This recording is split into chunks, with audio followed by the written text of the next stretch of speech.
गांव में 3 पक्की सहेलियां संजना, आराध्या और आयुषी रहती थी। वो तीनों एक ही स्कूल में एक ही क्लास में पढ़ती थी।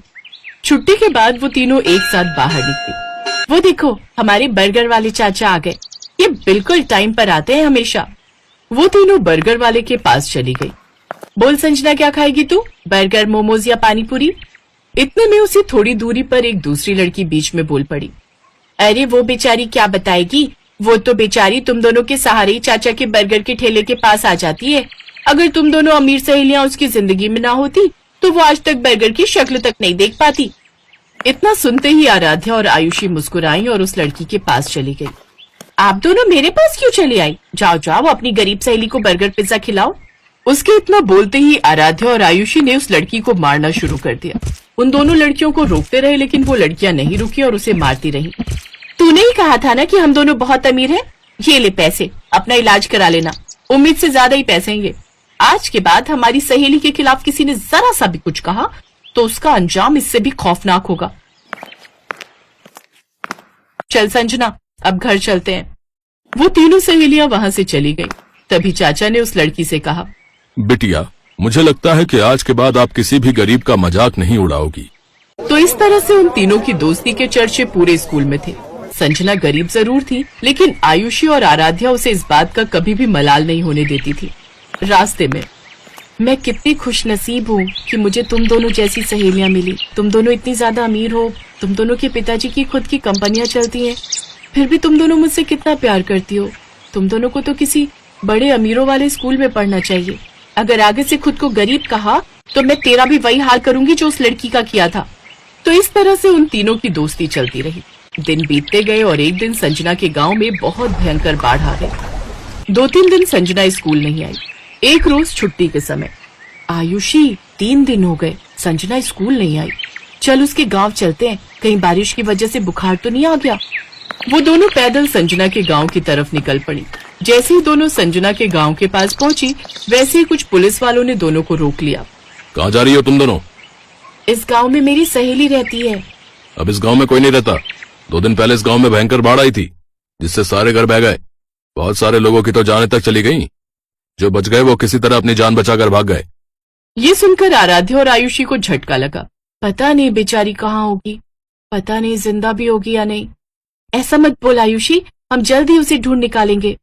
उन दोनों ने संजना को ढूंढने की खूब कोशिश की, पर वो नहीं मिली। उन दोनों ने संजना के बारे में अपने अपने पिता को भी बताया। उनके पिता ने पुलिस की मदद ली, पर कुछ नहीं पता चला संजना के बारे में। फिर एक रोज स्कूल की तरफ से कहीं टूर जाने वाला था। बच्चों, इस क्लास के सभी लोगों का इस स्कूल में आखिरी साल है। इसके बाद आप सभी कॉलेज में चले जाओगे, तो इस साल को यादगार बनाने के लिए हम सभी टूर पर जाएंगे, वो भी उत्तराखंड की वादियों में। सभी बच्चे खुश हुए, लेकिन आराध्या का मन नहीं था जाने का। आराध्या, चलते हैं ना, हमारा मूड भी थोड़ा बहल जाएगा। आयुषी की जिद करने पर आराध्या मान गई। दोनों ने टूर वाली बात अपने पापा को बताई।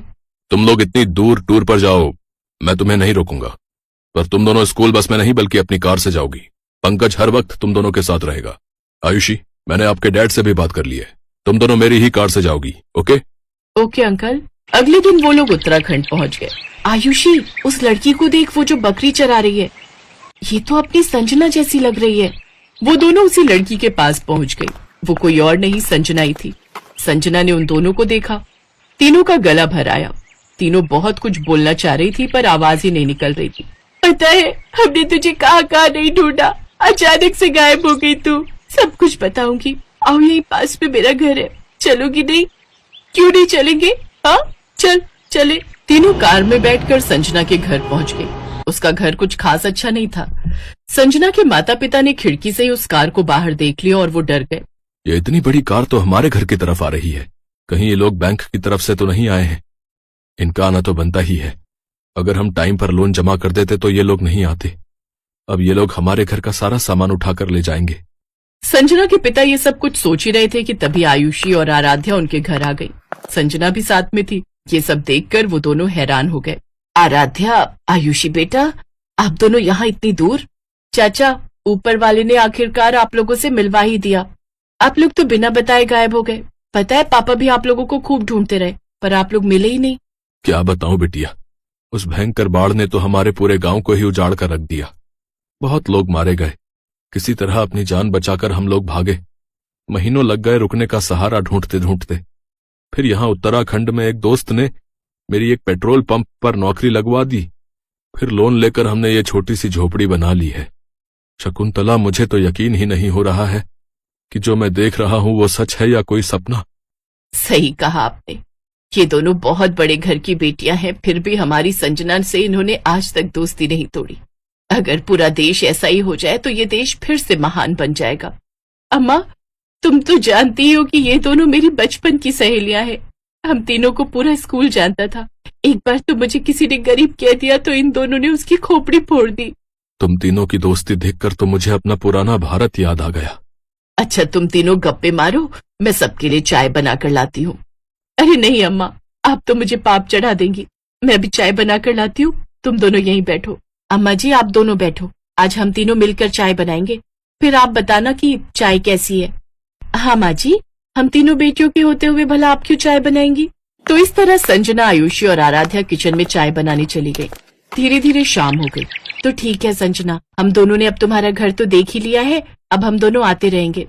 मेरा मन तो बहुत कर रहा है कि तुम दोनों आज रात यहीं रुक जाओ, पर चाहकर भी मैं तुम दोनों को अपने घर में नहीं रोक सकती। ना ही मेरे घर में बेड है और ना ही अच्छा बिस्तर, जमीन पर गद्दा बिछाकर सोना होगा। तभी उसकी माँ ने कहा, अरे बेटा, रात होने वाली है, इतनी रात में कहाँ जाओगी। क्यों संजना, मैंने सही कहा ना। अब संजना को मजबूरी में हाँ कहना पड़ा। तभी उन दोनों ने अपने अपने पिता को फोन कर दिया। पापा, यहाँ हमें संजना मिल गई, लेकिन वो लोग जिद कर रहे हैं कि आज रात रुक जाओ, तो क्या मैं रुक सकती हूँ। ठीक है, रुक जाओ। मैं तुम्हारे प्रिंसिपल और पंकज से बात कर लेता हूँ। कल मैं भी आ रहा हूँ संजना बिटिया से मिलने। अगले दिन आराध्या के पिता भी आ गए। अरे, आप दूसरे के पेट्रोल पंप पर काम करना बंद कर दीजिए। मैंने अपने गांव के पास ही पेट्रोल पंप खोला है, आप लोग वहीं वापस चलिए, क्योंकि वो पेट्रोल पंप आपको ही मैनेज करना है। तो कुछ महीनों बाद वो लोग अपने पुराने गांव वापस आ गए। संजना के पिता पेट्रोल पंप के मैनेजर बन गए, तो संजना की गरीबी भी खत्म हो गई और वो सब खुशी खुशी रहने लगे।